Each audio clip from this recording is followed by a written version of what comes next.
Outsourcing contract ఉద్యోగులందరికీ కూడా తగిన న్యాయం చేస్తామని చెప్పి అప్పటి ప్రతిపక్ష నాయకుడు ఈనాటి ముఖ్యమంత్రి జగన్మోహన్ రెడ్డి గారు అనేక విషయాల్లో ఓటకపు మాటలు చెప్పాడు, మాయ మాటలు చెప్పాడు. వాళ్ళకి సమానమైనటువంటి క్వాలిఫికేషన్ ఉంది, వాళ్ళని ఆదుకోండి అని ప్రతిపక్షంలో ఉన్నప్పుడు చెప్పి ఈరోజు నీకు అధికారంలోకి వచ్చిన తర్వాత సుమారుగా 57 నెలలుగా నీవు ఇచ్చినటువంటి హామీల్ని ఏ రకంగానూ కూడా నెరవేర్చకపోగా వాళ్ళని పిలిచి ఇదిగో ఇంత చేయలేకపోతున్నాను, మన పరిస్థితి ఈ విధంగా ఉంది, ఆ రోజు మీకు ఈ విధంగా మాట ఇచ్చా కానీ ఇంత మట్టుకు చేస్తావు, ఇప్పుడు భవిష్యత్తులో ఈ విధంగా చేయబోతున్నానని చెప్పి ఒక సమాధానం చెప్పవలసినటువంటి ఒక ముఖ్యమంత్రిగా నీకు బాధ్యతను ఉండి కూడా కనీసం వాళ్ళ ముఖం చూడకుండా వాళ్ళ నాయకుల్ని కలవనీయకోకుండా ఈ అధికారాన్ని అడ్డం పెట్టుకుని విర్రవీగుతున్నావు. నీకు రోజులు దగ్గర పడిపోయినాయి నీ ప్రభుత్వానికి. ఇప్పటికైనా వాళ్ళకి ఇస్తానని ఏదో చేసి నువ్వు వాళ్ళ రుణం తీర్చుకోమని ఈ సందర్భంగా మేము డిమాండ్ చేస్తా ఉన్నాం.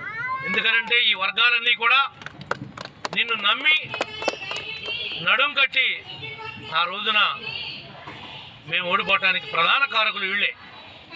వీళ్ళందరూ కూడా కృషి చేశారు, వేరే కాదు. నువ్వేదో కష్టం తెలిసిన నాయకుడుగా వస్తావేమో, నిజంగా ఉపయోగపడతామేమో అని చెప్పి ఎవరికైనా జనానికి కానీ ఇంట్లో వాళ్ళకి కానీ పెడతామంటే ఆశ ఉంటుంది, కొడతామంటే భయం ఉంటుంది. అట్లాగే ఆ పెడతారనేటువంటి ఆశతో నీ అనుమాన అడుగులో అడిగేశారు తప్ప వేరే ఉద్దేశంతో కాదు. ఇప్పటికైనా నువ్వు తెలుసుకోమని వాళ్ళని పిలిచి మాట్లాడమని వాళ్ళ యొక్క ఆందోళనని విరమింపు చేసేలాగా నువ్వు కృషి చేయాలని.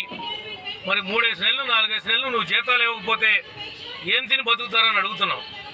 అంతా ఉండి లేని ఇళ్ళు, సొంత ఇళ్ళు కూడా ఉన్న వేళలో చాలామందికి అద్దెళ్ళల్లో ఉంటారు. ప్రభుత్వంలో ఏదైనా కార్డు ఇవ్వమంటే ఏదైనా లోన్ కావాలన్నా ఇంకోటి చేయాలన్నా మీరేమో పెద్ద ఉద్యోగం చేస్తున్నారని సర్టిఫికెట్, వైట్ కార్డులు ఎవరో వైట్ కార్డులు లేవుగా మీకు ఉన్నా రద్దు చేస్తారు. మరి ఇవన్నీ కూడా దృష్టిలో పెట్టుకుని వీళ్ళ యొక్క డిమాండ్లన్నింటినీ కూడా అన్నీ కాకపోయినా కొన్ని డిమాండ్లు అయినా సరే నెరవేర్చమని చెప్పి మేము డిమాండ్ చేస్తూ ఉన్నాం. వీళ్ళ తరఫున మీకు పూర్తిగా సంఘీభావం తెలియజేస్తా ఉన్నాం. ఇప్పుడు కాకపోయినా ఇంకా 3 నెలల్లో లోపే ప్రభుత్వం మారబోతుంది. మారిన తర్వాత అయినా అప్పుడున్నటువంటి మా నాయకులు పవన్ గారు కావచ్చు, చంద్రబాబు గారు కావచ్చు, వాళ్ళ దృష్టికి తీసుకుని వెళ్ళి మీ విషయాల్ని, ఎందుకంటే ఒక పరిపాలనా దక్షుడు ఆయన 14 ఏళ్ళు ప్రతిపక్ష నాయకుడిగా, ముఖ్యమంత్రిగా 15 ఏళ్ళు ప్రతిపక్ష నాయకుడిగా సుదీర్ఘ రాజకీయ అనుభవం ఉన్నటువంటి వ్యక్తి చంద్రబాబు గారు. ఒక్కొక్కటిగా మీ అందరూ కూడా తెలుసు. రాజధాని లేనటువంటి రాష్ట్రం, చెట్టు కింద బస్సులో ఉండి అసెంబ్లీ కట్టించి, శాసనసభ సచివాలయం కట్టించి, ఏ రకంగా ఒక గాడిని పెడితే ఈ రోజున ఎక్కడుందో రాజధాని చెప్పండి మీరు ఎవరైనా. మన రాజధాని ఏ ఊరు చెప్పండి అసలు. అమరావతి అంటాకి లేదు, వైజాగ్ అంటాకి లేదు, కర్నూలు అంటాకి లేదు. 3 ముక్కలు ఆటగా చేసేసాడు. కొంచెం చిన్నపిల్లడు కనుక అప్పచెప్తే ఏ విధంగా పాడు చేస్తారో అట్లా చిన్నపిల్లలు ఆడుకునే వస్తువులు ఇస్తాం మనం. ఎంత ఖరీదైనా చిన్నపిల్లడికి ఒకటే లాగి నాగేసి కొడతాడు చూసారా. ఆ బాపతగా రాష్ట్రాన్ని కొట్టాడు ఆ జగను. మీ అందరు భవిష్యత్తును కొట్టాడు. భావితర పిల్లలకి భవిష్యత్తును దెబ్బ కొట్టాడు. ఇవాళ కంపెనీలు లేవు, ఉపాధి లేదు, ఆదాయం లేదు. ఆదాయం పెంచుకున్న తర్వాత ఏ పనులు చేయాలి?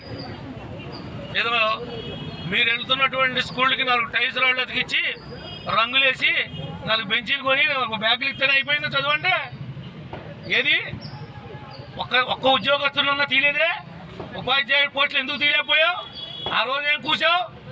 నీ కోతలన్నింటికి సమాధానం ఎవరు చెప్తాడు? నేను వస్తా అన్నావు, అదేమంటే ఖాళీలు లేవంటున్నావు. ఎక్కడికక్కడ స్కూళ్ళన్నింటినీ కలిపేసావు, చిందరవందరం చేసేసావు. ఒక సిస్టమ్ ఉందా అని అడుగుతున్నా.